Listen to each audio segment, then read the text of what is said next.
Hi hello everyone, welcome to my channel Srushti tutorial for maths. ನಾನು ಇವತ್ತು SSLCಯ areas related to circle ಅಂದ್ರೆ ವೃತ್ತಗಳಿಗೆ ಸಂಬಂಧಿಸಿದಂತಹ ವಿಸ್ತೀರ್ಣಗಳು ಪಾಠದಲ್ಲಿ ಯಾವ ರೀತಿಯ ಪ್ರಶ್ನೆಗಳು ಬರ್ತವೆ, ಎಷ್ಟು ಅಂಕದ ಪ್ರಶ್ನೆಗಳು ಬರ್ತವೆ, ಅವುಗಳನ್ನ ಹೇಗೆ ಸಾಲ್ವ್ ಮಾಡೋದು ಅನ್ನೋದಕ್ಕೆ ಸಂಬಂಧಪಟ್ಟ ಹಾಗೆ ರಿವಿಷನ್ ರೂಪದಲ್ಲಿ ಕೆಲವೊಂದು ಎಕ್ಸಾಂಪಲ್ ಕ್ವಶನ್ಸ್ ನೊಂದಿಗೆ ನಿಮ್ ಜೊತೆಗೆ ಹಂಚ್ಕೊಳ್ಳಿಕ್ಕೆ ಬಂದಿದ್ದೀನಿ. ಸೊ ಈ ಹಿಂದಿನ ವಿಡಿಯೋಗಳಲ್ಲಿ ಹಿಂದಿನ ಎಲ್ಲಾ ಚಾಪ್ಟರ್ ಗಳ ವಿಡಿಯೋನ ಮಾಡಿಬಿಟ್ಟಿದ್ದೀನಿ. ಸೊ ದಯವಿಟ್ಟು ಯಾರು ವಿಡಿಯೋ ನೋಡಿಲ್ವೋ ವಿಡಿಯೋಸ್ ನೋಡಿ ಅಂತ ಹೇಳ್ತಾ ನೋಡಿ. ಈಗ ಮೊದಲನೇದಾಗಿ ಈ ಏರಿಯಾಸ್ ರಿಲೇಟೆಡ್ ಟು ಸರ್ಕಲ್ ಅಂದ್ರೆ ವೃತ್ತಗಳಿಗೆ ಸಂಬಂಧಿಸಿದ ವಿಸ್ತೀರ್ಣಗಳು ಚಾಪ್ಟರ್ ಅಲ್ಲಿ 2025-26ರ SSLC ಬೋರ್ಡ್ ಎಕ್ಸಾಮಿಗೆ ಬರೋದು 3 ಅಂಕದ ಒಂದು ಕ್ವಶನ್ 100% ಬರ್ತದೆ.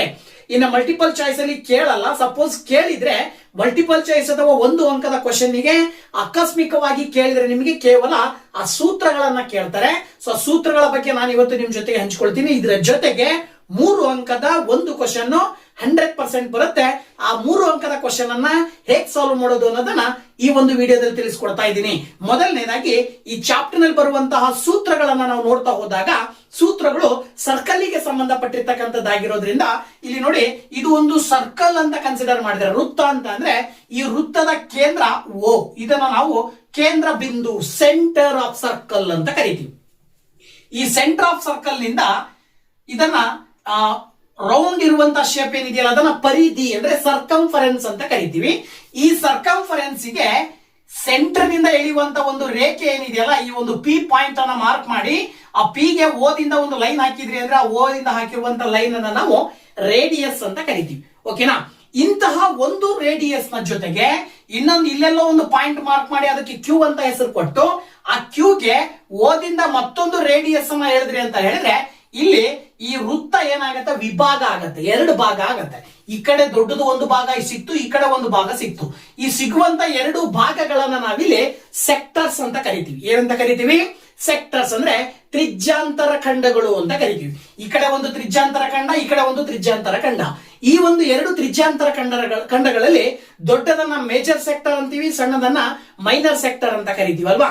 ಸೊ ಈಗ ಈ ಒಂದು ಫಾರ್ಮೇಶನ್ ಆಗುವಂತ ಸೆಕ್ಟರ್ ಗೆ ಆಂಗಲ್ ಇರುತ್ತೆ. ನಮಗೆ ಗೊತ್ತು, we know that the angle between the centre of the circle, ಸರ್ಕಲಿನ ಸೆಂಟರ್ ನಲ್ಲಿ ಇರುವಂತ ಫಾರ್ಮೇಶನ್ ಆಗುವಂತ ಆಂಗಲ್ 360 ಡಿಗ್ರಿ ಇರುತ್ತೆ. ಎಷ್ಟಿರುತ್ತೆ? 360 ಡಿಗ್ರಿ. ಈ 360 ಡಿಗ್ರಿನಲ್ಲಿ ಈ ಆಂಗಲ್ ಎಷ್ಟಿರುತ್ತೆ ಅನ್ನೋದನ್ನ ನಾವು ಹೇಳೋದಾದ್ರೆ ಇದರ ಆಧಾರದ ಮೇಲೆ ಈ ಸೆಕ್ಟರ್ ನ ಏರಿಯಾವನ್ನ ಕಂಡುಹಿಡಿಯಲಿಕ್ಕೆ ಕೇಳ್ತಾರೆ. ಈ ಸೆಕ್ಟರ್ ನ ಏರಿಯಾದ ಆಧಾರದ ಮೇಲೆ ತ್ರಿಜ್ಯವನ್ನ ಕಂಡುಹಿಡಿಯಲಿಕ್ಕೆ ಕೇಳ್ತಾರೆ. ಜೊತೆಗೆ ಈ ಸೆಕ್ಟರ್ ನಿಂದಾಗಿ ಫಾರ್ಮೇಶನ್ ಆಗುವಂತ ಈ ಒಂದು ಪರಿಧಿಯ ಭಾಗ ಏನಿದೆಯಲ್ಲ, ಈ ಭಾಗವನ್ನ ಆರ್ಕ್ ಅಂತ ಕರಿತೀವಿ. ಏನಂತ ಕರಿತೀವಿ? ಆರ್ಕ್. ಸೊ ಇದನ್ನ ಈ ಲೆಂತ್ ಆಫ್ ಅನ್ ಆರ್ಕ್ ಕಂಡುಹಿಡಿಯಿರಿ ಅಂತಾನು ಕೂಡ ಕೇಳುವ ಸಾಧ್ಯತೆಗಳು ಇರ್ತವೆ. ಓಕೆನಾ? ಸೊ ಹಾಗಾಗಿ ಇವುಗಳನ್ನ ಕಂಡುಹಿಡಿಯಲಿಕ್ಕೋಸ್ಕರನೇ ಕೆಲವು ಸೂತ್ರಗಳು ಬರ್ತವೆ. ಆ ಸೂತ್ರಗಳನ್ನ ನಾವು ನೋಡ್ತಾ ಹೋದ್ರೆ ಮೊದಲನೇದಾಗಿ ಡಯಾಮೀಟರ್. ಡಯಾಮೀಟರ್ ಅಂದ್ರೆ ಗೊತ್ತು ನಿಮಗೆ, ಇಲ್ಲಿ ಒಂದು ಸರ್ಕಲ್ ಇದೆ ಅಂತ ಹೇಳಿದ್ರೆ ಈ ಸರ್ಕಲ್ ನ ಸೆಂಟರ್ ನ ಮೇಲೆ ಪಾಸ್ ಆಗುವಂತ ಲೈನ್ ಅನ್ನ ನಾವು ಡಯಾಮೀಟರ್ ಅಂತ ಕರಿತೀವಿ. ಈ ಡಯಾಮೀಟರ್ ಏನಾಗಿರುತ್ತೆ ಅಂದ್ರೆ ತ್ರಿಜ್ಯದ 2ರಷ್ಟಿರುತ್ತೆ. ಇದರ ಆಧಾರದ ಮೇಲೆ D = 2 × R ಅಂತ ಹೇಳ್ತೀವಿ. ಇದು ಫಾರ್ಮುಲಾ ನೆನ್ಪಿಟ್ಕೊಳ್ಬೇಕು, ಗೊತ್ತಾಯ್ತಲ್ವಾ? ಇದ್ರ ಜೊತೆಗೆ ಸರ್ಕಂಫರೆನ್ಸ್ ಆಫ್ ಎ ಸರ್ಕಲ್ ನೀವು 5-6ನೇ ತರಗತಿಯಿಂದನೂ ಕೂಡ ಕಲ್ಕೊಂಡ್ ಬಂದಿದ್ದೀರಾ. ವೃತ್ತದ ಪರಿಧಿಯನ್ನ ಕಂಡುಹಿಡಿಯುವ ಸೂತ್ರ 2πr. ಇದು ಕೂಡ ನಿಮಗೆ ಬೇಕಾಗತ್ತೆ. ಈ ಫಾರ್ಮುಲಾವನ್ನು ಕೂಡ ನಾವಿಲ್ಲಿ ಪ್ರಶ್ನೆಗಳನ್ನ ಸಾಲ್ವ್ ಮಾಡಬೇಕಾದಾಗ ಬಳಕೆ ಮಾಡ್ತೀವಿ. ಇದ್ರ ಜೊತೆಗೆ ಏರಿಯಾ ಆಫ್ ಎ ಸರ್ಕಲ್ ಅಂದ್ರೆ ಈ ಒಂದು ವೃತ್ತದ ವಿಸ್ತೀರ್ಣವು πr² ಆಗಿರುತ್ತೆ. ಇದು ಕೂಡ ಸೂತ್ರವನ್ನ ನೀವು ಹಿಂದಿನಿಂದನೂ ಕಲ್ಕೊಂಡು ಬಂದಿದ್ದೀರಾ. ಸೊ ಜಸ್ಟ್ ನೀವೇನ್ ಮಾಡ್ಬೇಕು, ಅವುಗಳನ್ನ ರಿಲ್ಯಾಕ್ಸ್ ಮಾಡ್ಕೋಬೇಕಂದ್ರೆ ರಿವಿಷನ್ ಮಾಡ್ಕೊಳ್ಬೇಕು ಅಷ್ಟೇ. ಇದಾದ ನಂತರ ಏರಿಯಾ ಆಫ್ ಸೆಕ್ಟರ್ ಅಂದ್ರೆ ತ್ರಿಜ್ಯಾಂತರ ಖಂಡದ ವಿಸ್ತೀರ್ಣ, ಈ ಭಾಗದ ವಿಸ್ತೀರ್ಣವನ್ನ ಕಂಡುಹಿಡಿಯಕ್ಕೆ ಕೇಳಿದ್ರು ಅಂದ್ರೆ ಸೂತ್ರ ಬರುತ್ತೆ. ಏನಪ್ಪಾ ಅಂತ ಹೇಳಿದ್ರೆ ಏರಿಯಾ ಆಫ್ ಸೆಕ್ಟರ್ = θ / 360. ನಾನು ಹೇಳಿದ್ನಲ್ವಾ, ಇಲ್ಲಿ ಫಾರ್ಮೇಶನ್ ಆಗುವ ಆಂಗಲ್ ಏನಂತ ಕರಿತೀವಿ? ಥೀಟಾ. θ / 360 × πr² ಅಂತಕ್ಕಂಥದ್ದು ಸೂತ್ರ. ಈ ಸೂತ್ರವನ್ನ ಯಾವ್ದು ಬಳಸ್ತೀವಿ ನಾವು? ಏರಿಯಾ ಆಫ್ ಸೆಕ್ಟರ್ ಅಂದ್ರೆ ತ್ರಿಜ್ಯಾಂತರ ಖಂಡದ ವಿಸ್ತೀರ್ಣವನ್ನ ಕಂಡುಹಿಡಿಯಲಿಕ್ಕೆ ಈ ಸೂತ್ರವನ್ನ ಬಳಕೆ ಮಾಡ್ತೀವಿ. ಇದ್ರ ಜೊತೆಗೆ ಈ ಲೆಂತ್ ಆಫ್ ಎನ್ ಆರ್ಕ್ ಕಂಡುಹಿಡಿಯಕ್ಕೆ ಕೇಳ್ತಾರಲ್ವಾ, ಈ ಲೆಂತ್ ಆಫ್ ಎನ್ ಆರ್ಕ್ ಅಂದ್ರೆ ಕಂಸದ ಉದ್ದವನ್ನ ಕಂಡುಹಿಡಿಯಲಿಕ್ಕೂ ಕೂಡ ಒಂದು ಸೂತ್ರ ಬರುತ್ತೆ. ಅದನ್ನ θ / 360 × 2πr ಅಂತ ಹೇಳಿ ಸೂತ್ರವನ್ನ ಬಳಕೆ ಮಾಡ್ತೀವಿ. ಸೊ ಇಷ್ಟು ಸೂತ್ರಗಳು ಈ ಏರಿಯಾಸ್ ರಿಲೇಟೆಡ್ ಟು ಸರ್ಕಲ್ ಗೆ ಸಂಬಂಧಪಟ್ಟ ಹಾಗೆ ಬರುವಂತ ಪ್ರಾಬ್ಲಮ್ಸ್ ಅನ್ನ ಸಾಲ್ವ್ ಮಾಡಬೇಕಾದ್ರೆ ಈ ಎಲ್ಲಾ ಫಾರ್ಮುಲಾಸ್ ಅನ್ನ ಅಪ್ಲೈ ಮಾಡುವ ಸಾಧ್ಯತೆ ಇರುತ್ತೆ. ಹಾಗಾಗಿ ಈ ಸೂತ್ರಗಳನ್ನ ಪ್ರಾಕ್ಟೀಸ್ ಮಾಡಿ. ಸಪೋಸ್ ಒಂದು ಅಂಕದ ಅಥವಾ ಮಲ್ಟಿಪಲ್ ಚಾಯ್ಸ್ ಗೆ ಕ್ವಶನ್ ಕೇಳಿದ್ರು ಫಾರ್ಮುಲಾಸ್ ಕೇಳ್ತಾರೆ, ಸೊ ಅದಕ್ಕೂ ಕೂಡ ರೆಡಿ ಇರ್ರಿ. ಇನ್ನ 3 ಅಂಕದ ಕ್ವಶನ್ಸ್ ಅನ್ನ ಹೇಗೆ ಸಾಲ್ವ್ ಮಾಡೋದು ಅನ್ನೋದನ್ನ ನೋಡೋಣ. ಓಕೆನಾ? ಸೊ 3 ಅಂಕದ ಕ್ವಶನ್ ಯಾವ ರೀತಿ ಬರ್ತವೆ ಅನ್ನೋದಕ್ಕೆ ಸಂಬಂಧಪಟ್ಟ ಹಾಗೆ ಮೊದಲನೇದಾಗಿ ಒಂದು ಕ್ವಶನ್ ಅನ್ನು ನೋಡೋಣ. ಕ್ವಶನ್ ಏನ್ ಹೇಳ್ತಾ ಇದೆಯಪ್ಪ ಅಂತ ಹೇಳಿದ್ರೆ, ಚಿತ್ರ ಕೊಟ್ಟಿದ್ದಾರೆ. ಸೊ ಚಿತ್ರದ ಆಧಾರದ ಮೇಲೆ in a circle of radius 21 centimetre an arc AC ಅನ್ನೋದು ಏನಿದು arc subtends an angle of 60 degree at the center. Find the length of an arc and the area of the sector OAC formed by the arc ಅಂತ simple ಆಗಿ question ಇದೆ. ಅಂದ್ರೆ ಚಿತ್ರದಲ್ಲಿ ತೋರಿಸಿರುವಂತೆ 21 centimetre ತ್ರಿಜ್ಯವಿರುವ ಒಂದು ವೃತ್ತದಲ್ಲಿನ AC ಕಂಸವು ವೃತ್ತದ ಕೇಂದ್ರದಲ್ಲಿ 60 ಡಿಗ್ರಿ ಕೋನವನ್ನುಂಟು ಮಾಡುತ್ತದೆ. ಹಾಗಾದರೆ ಕಂಸ ಎಸಿಯ ಉದ್ದ ಮತ್ತು ತ್ರಿಜ್ಯಾಂತರ ಖಂಡ OACಯ ವಿಸ್ತೀರ್ಣವನ್ನು ಕಂಡುಹಿಡಿಯಿರಿ. ಸೊ ಹಿಂದಿನ ನಾವು ಸೂತ್ರಗಳಲ್ಲಿ ನಾವು ಎಕ್ಸ್ಪ್ಲೇನ್ ಮಾಡಿದ ಹಾಗೆ ತ್ರಿಜ್ಯಾಂತರ ಖಂಡದ ವಿಸ್ತೀರ್ಣ ಕಂಡುಹಿಡಿಯುವ ಸೂತ್ರ ಬಳಸಿದ್ರೆ ಅದು ಸಿಗುತ್ತೆ, ಕಂಸದ ಉದ್ದ ಕಂಡುಹಿಡಿಯುವ ಸೂತ್ರ ಬಳಸಿದ್ರೆ ಅದು ಸಿಗುತ್ತೆ. ಗೊತ್ತಾಯ್ತಲ್ವಾ? ಸೊ 3 ಅಂಕಕ್ಕೆ ಡೈರೆಕ್ಟ್ ಆಗಿ ಕ್ವಶನ್ ಕೇಳಿರ್ತಕ್ಕಂಥದ್ದು. ಸೊ ಈಸಿ ಆಗಿರ್ತಕ್ಕಂಥದ್ದನ್ನ ಮೊದಲನೇ ಕ್ವಶನ್ ತಗೊಂಡಿದ್ದೀನಿ, ನಿಮಗೆ ಬೇಗ ಅರ್ಥ ಆಗ್ಲಿ ಅಂತೇಳಿ. ಓಕೆನಾ? ನೋಡಿ, ಇಲ್ಲಿ ಮೊದಲನೇದಾಗಿ ಏನ್ ಮಾಡ್ಬೇಕಪ್ಪ ಅಂತ ಹೇಳಿದ್ರೆ, ವೆರಿ ಸಿಂಪಲ್. ಕೊಟ್ಟಿರ್ತಕ್ಕಂಥ ಗಿವನ್ ಬರ್ಕೊಳ್ತೀರಾ. 21 ಸೆಂಟಿಮೀಟರ್ ರೇಡಿಯಸ್ ಕೊಟ್ಟಿದ್ದಾರೆ, 21 ಸೆಂಟಿಮೀಟರ್ ಜೊತೆಗೆ ಟೀಟಾ ಆಂಗಲ್ ಎಷ್ಟು ಫಾರ್ಮೇಶನ್ ಆಗತ್ತೆ ಅಂತ ಕೊಟ್ಟಿದ್ದಾರೆ, 60 ಡಿಗ್ರಿ ಅಂತ ಕೊಟ್ಟಿದ್ದಾರೆ. ಇದರ ಆಧಾರದ ಮೇಲೆ ಮೊದಲನೇದು ಬಂದ್ಬಿಟ್ಟು ಲೆಂತ್ ಆಫ್ ಆನ್ ಆರ್ಕ್ ಕೇಳಿದಾರಲ್ವಾ. ಲೆಂತ್ ಆಫ್ ಆನ್ ಆರ್ಕ್ ಅಂದ್ರೆ ಕಂಸದ ಉದ್ದ ಕಂಡುಹಿಡಿಬೇಕು. ಕಂಸದ ಉದ್ದ ಕಂಡುಹಿಡಿಯುವ ಸೂತ್ರ ಗೊತ್ತಿದೆ ನಿಮಗೆ. ಥೀಟಾ ಬೈ 360 ಇಂಟು 2πr ಸೂತ್ರವನ್ನ ಬಳಕೆ ಮಾಡಿದ್ರೆ, ಥೀಟಾ ಅಂತ ಹೇಳಿದ್ರೆ 60 ಡಿಗ್ರಿ, 360 ಅಂತ ಹೇಳಿದ್ರೆ as it is into 2 into pi ನ ಕಾನ್ಸ್ಟೆಂಟ್ ವ್ಯಾಲ್ಯೂ ತಮ್ಗೆಲ್ಲರಿಗೂ ಕೂಡ ಗೊತ್ತಿರ್ತಕ್ಕಂಥದ್ದು 22/7 ಇಂಟು ರೇಡಿಯಸ್ ಎಷ್ಟು ಕೊಟ್ಟಿದ್ದಾರೆ, 21. ಈಗ ನೀವು ಇದನ್ನ ಸುಲಭ ರೂಪದಲ್ಲಿ ಬರ್ದ್ಬಿಟ್ರೆ ಆನ್ಸರ್ ಸಿಗ್ತದೆ. ನೋಡಿ, ಇಲ್ಲಿ ಡೈರೆಕ್ಟ್ ಆಗಿ 60 ಮತ್ತೆ 360 ನ ಭಾಗಾಕಾರ ಮಾಡಿದ್ರೆ 6 ಬರುತ್ತೆ. 7 1s 7 3s ಮಾಡಬಹುದು, 2 1s 2 3s ಮಾಡಬಹುದು, 3 3 ಕ್ಯಾನ್ಸಲ್ ಆಗುತ್ತೆ. ಫೈನಲಿ 22 ಸೆಂಟಿಮೀಟರ್ ಬಂತು. ಸೊ ಈ 22 ಸೆಂಟಿಮೀಟರ್ ಅನ್ನೋದು ಏನಿದು ಎಸಿ. ಈ ಎಸಿ ಅಂತಕ್ಕಂತಹ ಆರ್ಕ್ ಅಂತ ಏನ್ ಕರಿತೀರಿ, ಕಂಸದ ಉದ್ದ. ಓಕೆನಾ? ಇದಾದ ನಂತರ ಎರಡನೇ ಕ್ವಶನ್ ಏನ್ ಕೇಳಿದ್ದಾರೆ, ತ್ರಿಜ್ಯಾಂತರ ಖಂಡ OACಯ ವಿಸ್ತೀರ್ಣ. ಓಕೆನಾ?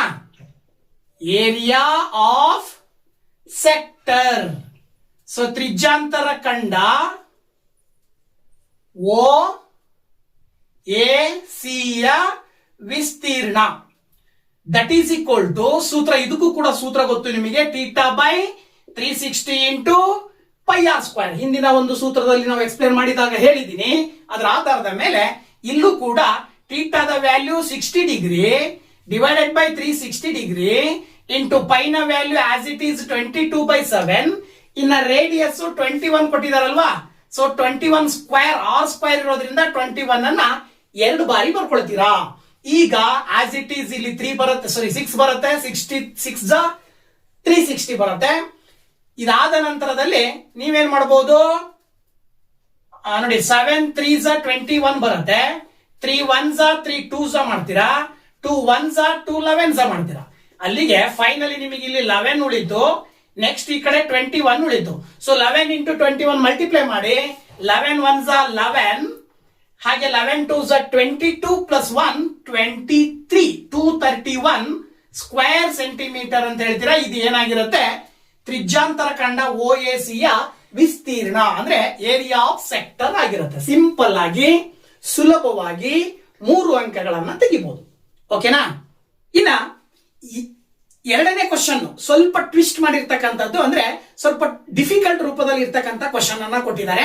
ಸೊ ಆ ಕ್ವಶನ್ ಅನ್ನ ನಾವು ಎಕ್ಸಾಂಪಲ್ ತಗೊಂಡು ಹೇಗೆ ಸಾಲ್ವ್ ಮಾಡೋದು ಅಂತ ನೋಡೋಣ. ನೋಡಿ, ಇಲ್ಲಿ ಕ್ವಶನ್ ಏನ್ ಮಾಡಿದ್ದಾರೆ ಅಂದ್ರೆ ಹಿಂದಿನ ಪ್ರಶ್ನೆಯ ರೂಪದಲ್ಲೇನೇ ಇದೆ.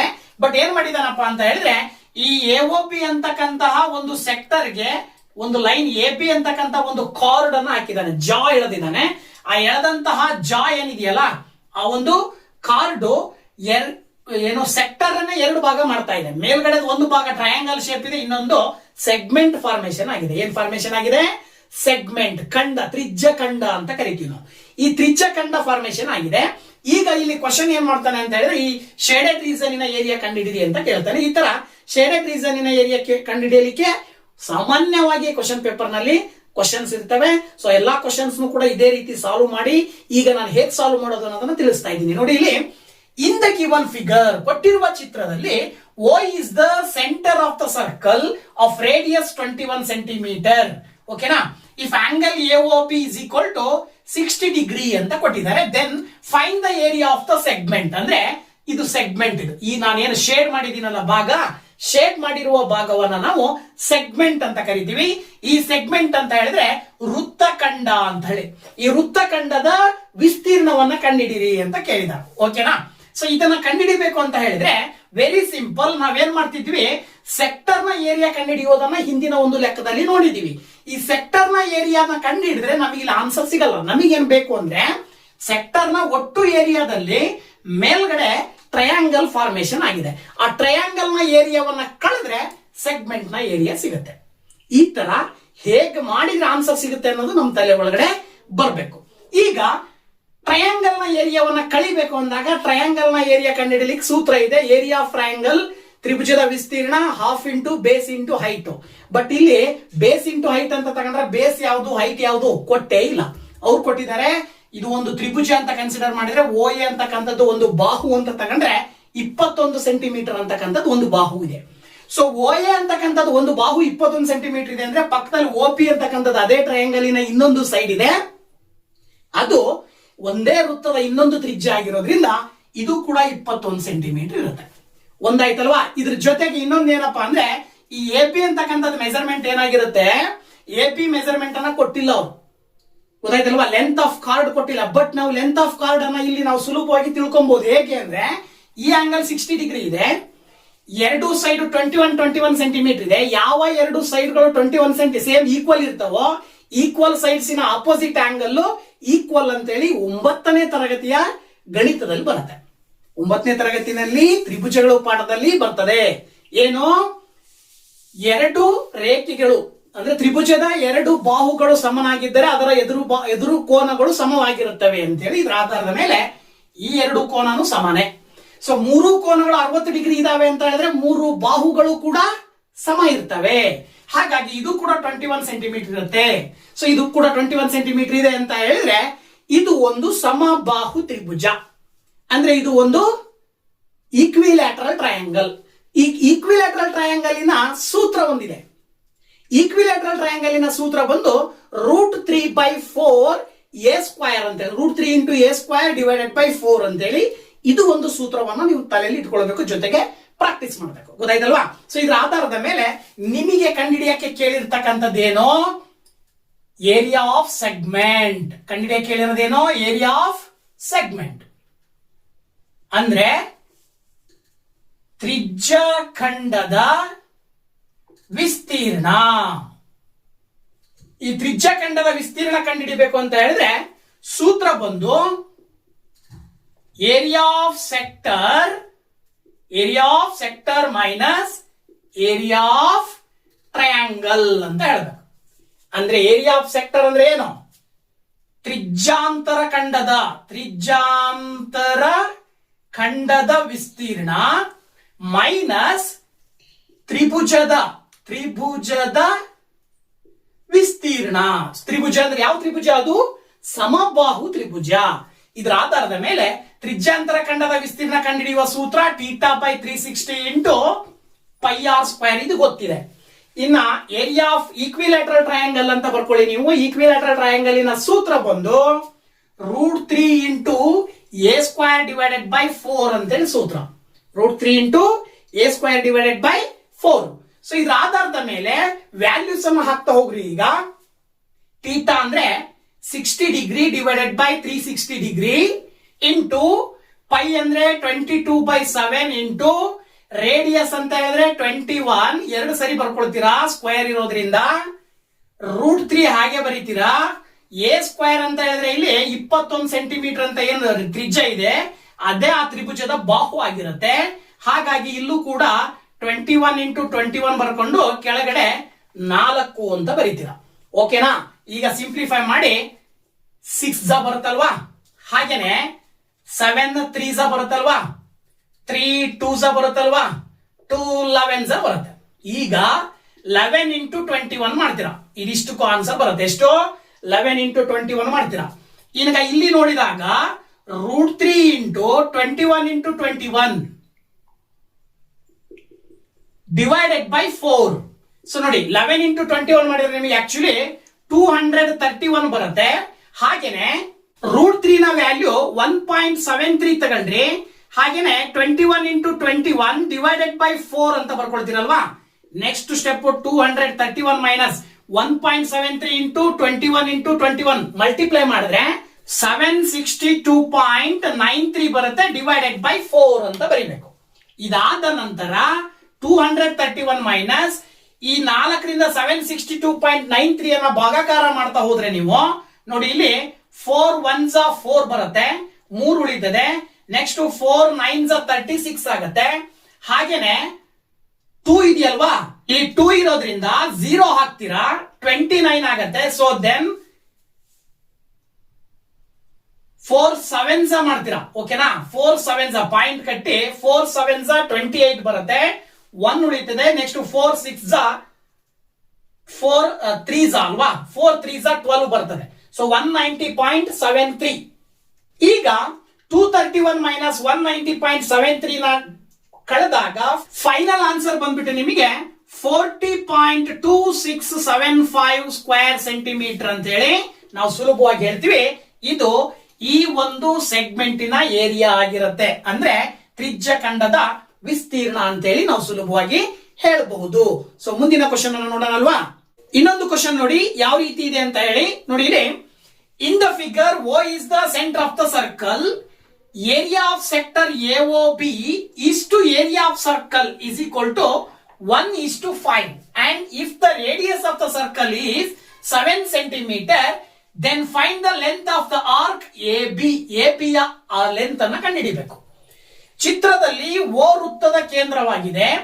ತ್ರಿಜ್ಯಾಂತರ ಖಂಡ AOB ವಿಸ್ತೀರ್ಣ ಇಷ್ಟು ವೃತ್ತದ ವಿಸ್ತೀರ್ಣ ಇಸ್ ಈಕ್ವಲ್ ಟು 1:5 ಮತ್ತು ವೃತ್ತದ ತ್ರಿಜ್ಯವು 7 ಸೆಂಟಿಮೀಟರ್ ಆಗಿದ್ದರೆ ಎಬಿ ಕಂಸದ ಉದ್ದವನ್ನು ಕಂಡುಹಿಡಿಯಿರಿ ಅಂತ ಸಿಂಪಲ್ ಆಗಿದೆ.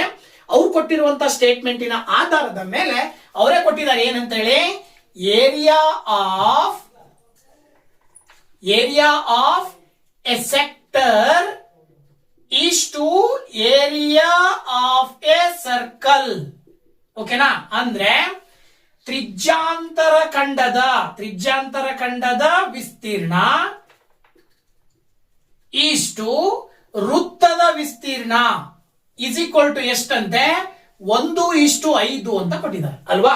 ಅದ್ರ ಪ್ರಕಾರ ಏರಿಯಾ ಆಫ್ ಎ ಸೆಕ್ಟರ್ ನ ಫಾರ್ಮುಲಾ ನಮಗೆ ಗೊತ್ತು, θ/360 ಇಂಟು πr² ಇಷ್ಟು ಏರಿಯಾ ಆಫ್ ಸರ್ಕಲ್ ನ ಸೂತ್ರ πr² ಇಸ್ ಈಕ್ವಲ್ ಟು 1:5. ಈಗ ಇದನ್ನ ಭಿನ್ನ ರಾಶಿಯ ರೂಪದಲ್ಲಿ ಬರ್ಕೊಂಡಾಗ θ/360 into πr² divided by πr² is equal to 1/5 ಅಂತ ಬರೀಬಹುದು. ಈಗ ನೆಕ್ಸ್ಟ್ ಸ್ಟೆಪ್ ಇಲ್ಲಿ πr² ನ್ಯೂಮರೇಟರ್ ಡಿನಾಮಿನೇಟರ್ ಕ್ಯಾನ್ಸಲ್ ಆಗಿ θ/360 ಉಳಿತದೆ. ದೆನ್ θ/360 ಇಸ್ ಈಕ್ವಲ್ ಟು 1/5 ಇದೆಯಲ್ವಾ, ಕ್ರಾಸ್ ಮಲ್ಟಿಪ್ಲಿಕೇಶನ್ ಮಾಡಿದ್ರೆ θ ಇಸ್ ಈಕ್ವಲ್ ಟು ಏನ್ ಬರುತ್ತೆ, 360 ಡಿವೈಡೆಡ್ ಬೈ 5 ಆಗುತ್ತೆ. ಈಗ 5ರಿಂದ 360 ಭಾಗಾಕಾರ ಮಾಡ್ರಿ 72 ಡಿಗ್ರಿ ಬರುತ್ತೆ. ಥೀಟಾದ ವ್ಯಾಲ್ಯೂ ಏನ್ ಬರ್ತದೆ, 72 ಡಿಗ್ರಿ. ಇದರ ಆಧಾರದ ಮೇಲೆ ನೀವೇನ್ ಕಂಡುಹಿಡಬೇಕು, ಈಗ ಕಂಸದ ಉದ್ದ ಅಂದ್ರೆ ಲೆಂತ್ ಆಫ್ ಆನ್ ಆರ್ಕ್ ಏನ್ ಹಾಕ್ಬೇಕು, ಲೆಂತ್ ಆಫ್ ಆನ್ ಆರ್ಕ್ ಅಂದ್ರೆ ಕಂಸದ ಉದ್ದ. ಸೊ ಕಂಸದ ಉದ್ದ ಕಂಡುಹಿಡಿಯುವ ಸೂತ್ರ ನಿಮಗೆ ಗೊತ್ತಲ್ವಾ, ಏನು ಸೂತ್ರ, θ/360 ಇಂಟು 2πr ಅಂತೇಳಿ ಸುಲಭವಾಗಿ ಹಾಕ್ತೀರಾ. ವ್ಯಾಲ್ಯೂ ಹಾಕ್ಬಿಡಿ.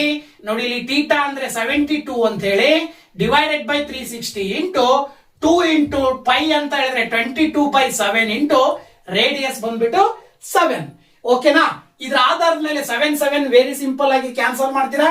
2ರಿಂದ 360 ಭಾಗಾಕಾರ ಮಾಡ್ರೆ ನೋಡಿ ಇಲ್ಲಿ 2 1 2 2 8 16. ಓಕೆನಾ? 180 ಡಿಗ್ರಿ ಬಂತು.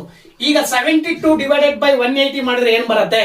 ಏನ್ ಮಾಡ್ಬೋದು? ಈಗ 36 2s 36 5s ಮಾಡಿದ್ರೆ ನಿಮಗೆ 2 into 22 ಮಾಡಿದ್ರೆ 44 ಮೇಲ್ಗಡೆ ಬರುತ್ತೆ. ಡಿವೈಡೆಡ್ ಬೈ 5 ಸೆಂಟಿಮೀಟರ್ ಅಂದ್ರೆ 44 ಡಿವೈಡೆಡ್ ಬೈ 5 ಸೆಂಟಿಮೀಟರ್ ಅಂತ ಹೇಳಿ ನೀವು ಸುಲಭವಾಗಿ ಹೇಳ್ಬೋದು. That is the value of length of an arc ಆಗಿರುತ್ತೆ. ಅಂದ್ರೆ ಆ ಒಂದು ಕಂಸದ ಉದ್ದವನ್ನ ನಾವು 44 ಡಿವೈಡೆಡ್ ಬೈ 5 ಸೆಂಟಿಮೀಟರ್ ಅಂತ ಹೇಳಿ ಸುಲಭವಾಗಿ ಹೇಳಬಹುದು.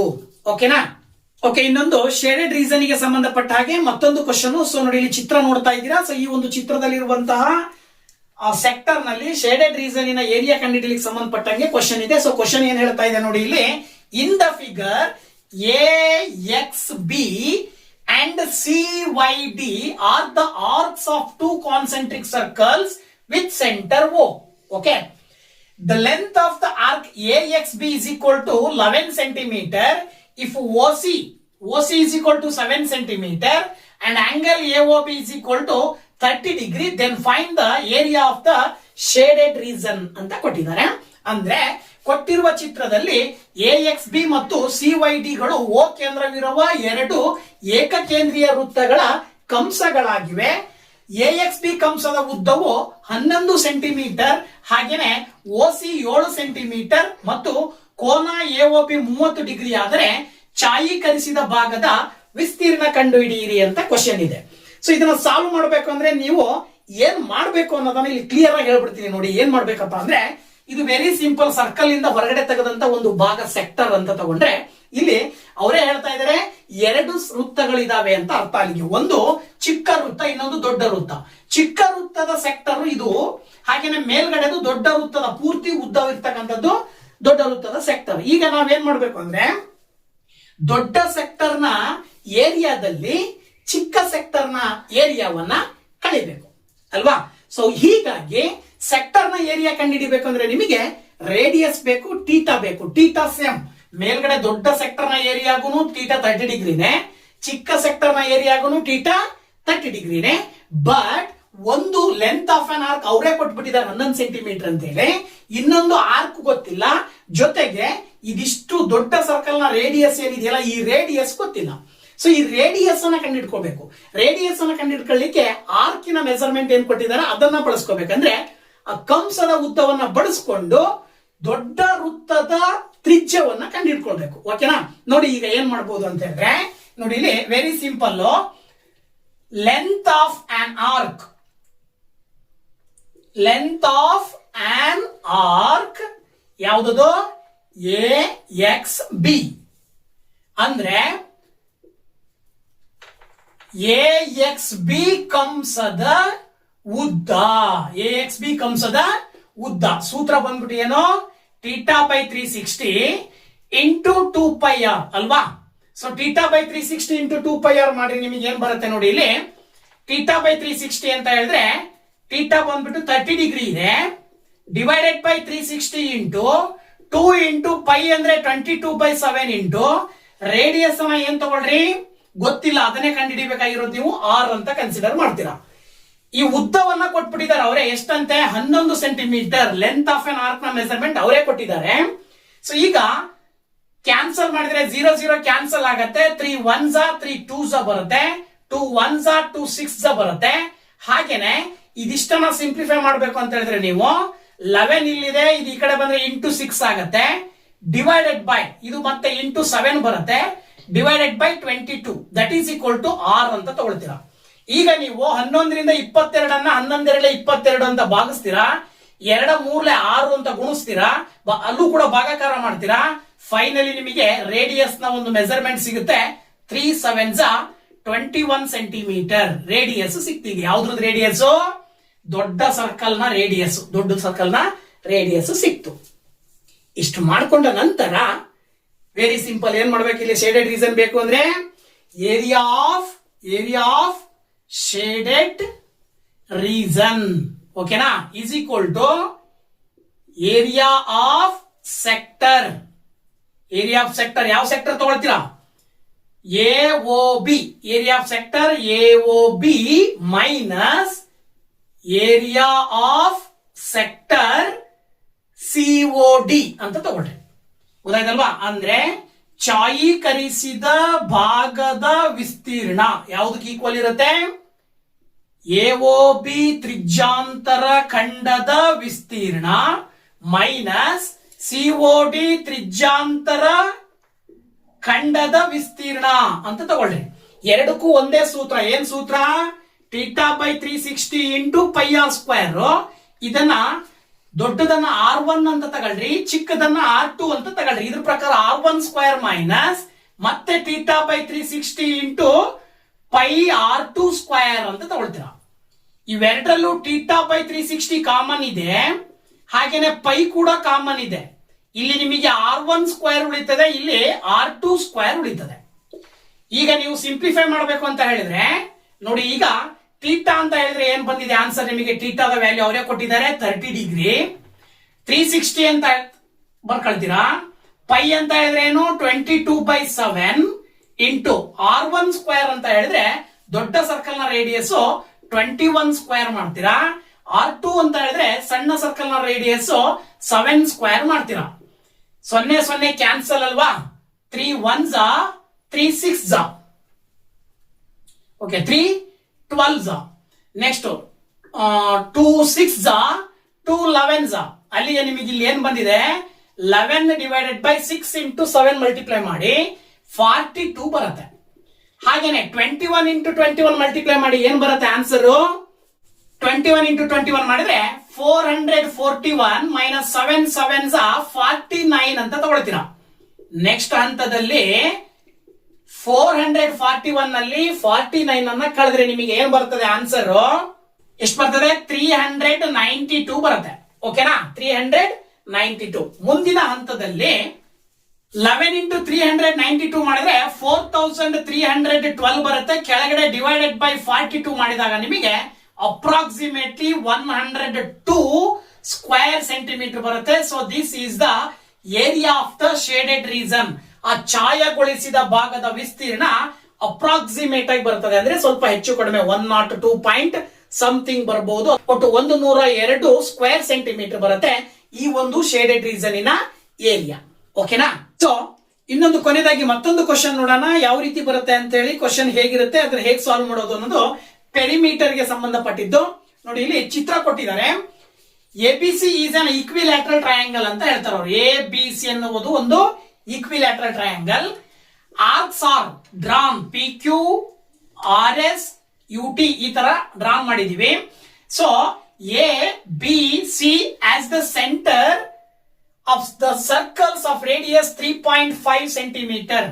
ಇವುಗಳ ರೇಡಿಯಸ್ ಬಂದ್ಬಿಟ್ಟು 3.5 ಸೆಂಟಿಮೀಟರ್ ಅಂತ ತಿಳ್ಕೊಳ್ರಿ. ಒಂದ್ ರೀತಿ ಸರ್ಕಲ್ ಇದ್ದಂಗಿದಾವೆ ಅಂತ ಹೇಳಿ. 3 ಸರ್ಕಲ್ ಇದಾವೆ. ಆ 3 ಸರ್ಕಲ್ ನಿಂದ ತೆಗೆದಂತ ಸೆಕ್ಟರ್ ಗಳಾಗಿದ್ದಾವೆ. ಸೆಕ್ಟರ್ ನ ಪ್ರತಿಯೊಂದು ಸೆಕ್ಟರ್ ನ ರೇಡಿಯಸ್ ಬಂದ್ಬಿಟ್ಟು 3.5 ಸೆಂಟಿಮೀಟರ್ ಇದೆ. And if the area of the triangle ABC, area of the triangle ABC ಅನ್ನು ಕೊಟ್ಟಿದ್ದಾರೆ 49√3 ಸ್ಕ್ವೇರ್ ಸೆಂಟಿಮೀಟರ್. ಹಾಗೇನೆ then find the perimeter of the shape PQ RS TUP ಅಂತ ಕೇಳಿದ್ದಾರೆ. ಗೊತ್ತಾಯ್ತಲ್ವಾ? ಸೊ ಇದರ ಆಧಾರದ ಮೇಲೆ ಚಿತ್ರದಲ್ಲಿರುವಂತೆ ಕೊಟ್ಟಿರ್ತಕ್ಕಂಥ ಒಂದು ABC ಎನ್ನುವಂತ ಸಮಬಾಹು ತ್ರಿಭುಜದಲ್ಲಿ A B ಮತ್ತು C ಗಳನ್ನು ವೃತ್ತ ಕೇಂದ್ರಗಳನ್ನಾಗಿಸಿ ತ್ರಿಭುಜ ABC ಯಲ್ಲಿ 3.5 ಸೆಂಟಿಮೀಟರ್ ತ್ರಿಜ್ಯವುಳ್ಳ ಕಂಸಗಳನ್ನು ಎಳೆಯಲಾಗಿದೆ.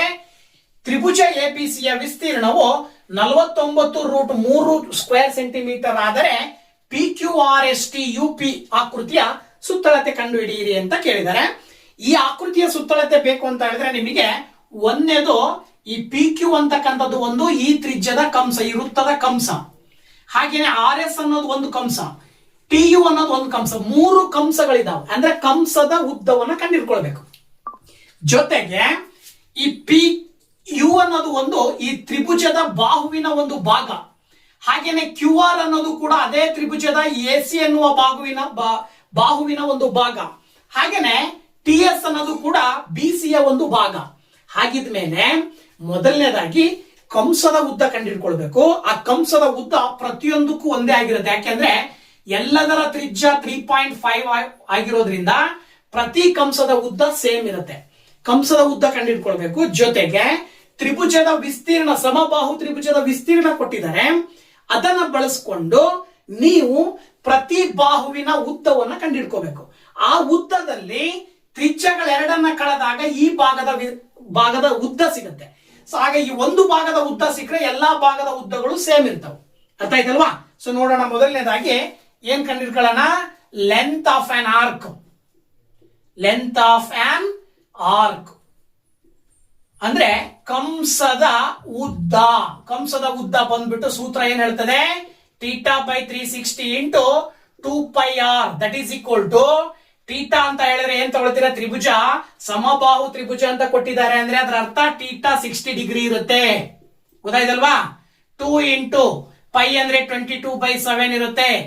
ಆರ್ ಅಂತ ಹೇಳಿದ್ರೆ 3.5 ಇರುತ್ತೆ. ನೋಡಿ, 6 ರಿಂದ 6 6 36 ಮಾಡ್ತೀರಾ, 2 ರಿಂದ 2 3 6 ಮಾಡ್ತೀರಾ, 7 ರಿಂದ 0.5 ಮಾಡ್ತೀರಾ.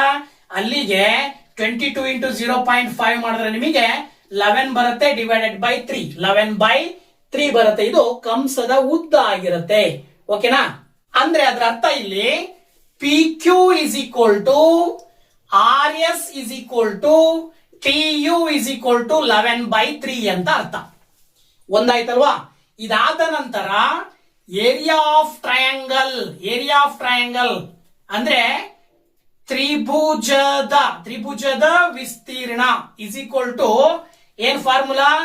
√3a² ಡಿವೈಡೆಡ್ ಬೈ 4 ಅಲ್ವಾ? √3a² divided by 4. ಸೊ ಇದನ್ನು ಕೊಟ್ಟಿದ್ದಾರೆ ಅವ್ರು. ಎಷ್ಟು ಅಂತೆ?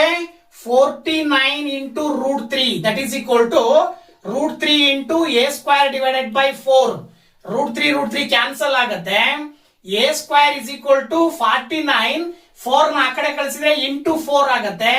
Then a² is equal to 49. ಹೇಗೆ ಸ್ಕ್ವೇರ್ ಕ್ಯಾನ್ಸಲ್ ಮಾಡಿದ್ರೆ ಇದಿಷ್ಟಕ್ಕೂ ರೂಟ್ ಬರುತ್ತಲ್ವಾ? ಈಗ ವೆರಿ ಸಿಂಪಲ್. 49 ರೂಟ್ ಇಂದ ಹೊರಗಡೆ ಬಂದ್ರೆ 7 ಆಗುತ್ತೆ. 4 ರೂಟ್ ಇಂದ ಹೊರಗಡೆ ಬಂದ್ರೆ 2 ಆಗುತ್ತೆ. Then that is equal to 14 centimetre ಬಂತು. ಪ್ರತಿಯೊಂದು ಬಾಹುವಿನ ಉದ್ದ ಎಷ್ಟು ಬರ್ತಾ ಇದೆ? 14 ಸೆಂಟಿಮೀಟರ್ ಬರ್ತಾ ಇದೆ. ಆ 14 ಸೆಂಟಿಮೀಟರ್ ನಲ್ಲಿ PU ಎಷ್ಟು, QR ಎಷ್ಟು ಅನ್ನೋದನ್ನ ನಾವು ಅಬ್ಸರ್ವ್ ಮಾಡ್ತಾ ಹೋದ್ರೆ ನೋಡಿ, ಇಲ್ಲಿ ಏನಾಗತ್ತೆ? PU ಸಪೋಸ್ PU ನ ಮೆಜರ್ಮೆಂಟ್ಸ್ ಬೇಕು ಅಂದ್ರೆ ನೀವು PU ಅನ್ನ ಏನ್ ಮಾಡ್ಬೇಕು? 14ರಲ್ಲಿ 3.5 ಪ್ಲಸ್ 3.5 ಮಾಡಿ ಕಳೆದಾಗ PU ನ ಮೆಜರ್ಮೆಂಟ್ ಎಷ್ಟು ಬರುತ್ತೆ? 7 ಬರುತ್ತೆ. ನೋಡಿ, ಇಲ್ಲಿ 14 - 7 ಮಾಡಿದ್ರೆ 7 ಸೆಂಟಿಮೀಟರ್. ಅದರ ಅರ್ಥ PU is equal to QR is equal to TS is equal to 7. ಓಕೆನಾ? ಸೊ ದಟ್ ಈಗ ನಿಮಗೆ ಕೇಳಿರೋದು PQRSTUP ಯ ಸುತ್ತಳತೆ ಅಂದ್ರೆ perimeter of PQRSTUP is equal to ಅಂದ್ರೆ PQRSTUP ಯ ಸುತ್ತಳತೆ. ಸುತ್ತಳತೆ ಬೇಕು ಅಂದ್ರೆ ಏನ್ ಮಾಡ್ತೀರಾ? ನೋಡಿ, ಇಲ್ಲಿ ಸುತ್ತಳತೆ ಬೇಕು ಅಂತ ಹೇಳಿದ್ರೆ very simple. PQ plus QR plus RS plus TS plus TU plus PU. 1 2 3 4 5 6 1 2 3 4 5 6 ಇವಿಷ್ಟನ್ನ ಕೂಡ್ತಾ ಹೋಗ್ರಿ. PQ ಇರೋ ಜಾಗದಲ್ಲಿ ಏನ್ ತಗೊಳ್ರಿ ಅಂತ ಹೇಳಿದ್ರೆ ನೀವು PQ ಅಂತ ಹೇಳಿದ್ರೆ ಯಾವುದು? ಕಂಸ ತಾನೆ. ಪ್ರತಿಯೊಂದು ಕಂಸಗಳು 3 ಕಂಸಗಳಿದಾವೆ. 1 2 3. ಸೊ 11/3 ಪ್ಲಸ್ 11/3 ಪ್ಲಸ್ 11/3 ಅಂತ 3 ಬರ್ಕೊಂಡ್ಬಿಡ್ತೀರಾ. ಹಾಗೇನೆ ಬಾಹುವಿನ ಭಾಗಗಳು 3 ಇದಾವೆ. 3 ಅಂತ ಹೇಳಿದ್ರೆ 7 ಪ್ಲಸ್ 7 ಪ್ಲಸ್ 7. ಈಗ ಇವು 3 ಕೂಡಿದಾಗ ನಿಮಗೆ 11 ಪ್ಲಸ್ 11 ಪ್ಲಸ್ 11 ಆಡ್ ಮಾಡಿದ್ರೆ ಎಷ್ಟು ಬರುತ್ತೆ? 33 ಬರುತ್ತೆ. 7 ಪ್ಲಸ್ 7 ಪ್ಲಸ್ 7 ಆಡ್ ಮಾಡಿದ್ರೆ 21 ಬರುತ್ತೆ. ಸೊ 33 ಅನ್ನ 3 ಇಂದ ಡಿವೈಡ್ ಮಾಡಿದ್ರೆ ನೀವು 11 ಬರುತ್ತೆ ಪ್ಲಸ್ 21 ಪಕ್ಕದಲ್ಲಿ ಆಡ್ ಮಾಡಿದ್ರೆ ಟೋಟಲಿ 32 ಸೆಂಟಿಮೀಟರ್ ಬಂತು. ಇದು PQRSTUP ಯ ಸುತ್ತಳತೆ ಇದಾಗಿರುತ್ತೆ. ಅಂದ್ರೆ the perimeter of PQRSTUP is 32 centimetre ಅಂತ ಹೇಳಿ ನಾವು ಸುಲಭವಾಗಿ ಹೇಳಬಹುದು. ಓಕೆನಾ? ಸೊ ಈ ಒಂದು ವಿಡಿಯೋದಲ್ಲಿ ಸರ್ಕಲ್ ಚಾಪ್ಟರ್ ನಲ್ಲಿ ಬರುವಂತಹ ವೆರಿ ವೆರಿ ಇಂಪಾರ್ಟೆಂಟ್ ಕ್ವಶನ್ಸ್ ನ ಇವತ್ತು ನಿಮ್ ಜೊತೆ ಡಿಸ್ಕಷನ್ ಮಾಡಿದ್ದೀನಿ. ನಾನು ತಿಳಿಸಿದಂತಹ ಈ ಒಂದು ಕ್ವಶನ್ಸ್ ಅಲ್ಲಿ ನಿಮ್ಮ ಬೋರ್ಡ್ ಎಕ್ಸಾಮ್ ನಲ್ಲಿ 100% ಒಂದು ಕ್ವಶನ್ ಬಂದೇ ಬರುತ್ತೆ. ಚೆನ್ನಾಗಿ ಪ್ರಾಕ್ಟೀಸ್ ಮಾಡಿ ಅಂತ ಹೇಳ್ತಾ, ವಿಡಿಯೋ ಇಷ್ಟ ಆದ್ರೆ ಲೈಕ್ ಮಾಡಿ, ಶೇರ್ ಮಾಡಿ, ಹಾಗೆ ಕಮೆಂಟ್ ಮಾಡಿ. ಜೊತೆಗೆ ಮುಂದಿನ ಚಾಪ್ಟರ್ನ ವಿಡಿಯೋದೊಂದಿಗೆ ಮತ್ತೆ ಬರ್ತೀನಿ. ಅಲ್ಲಿ ತನಕ ವೇಟ್ ಮಾಡ್ತಾ ಇರಿ ಅಂತ ಹೇಳ್ತಾ, thank you very much. Bye bye.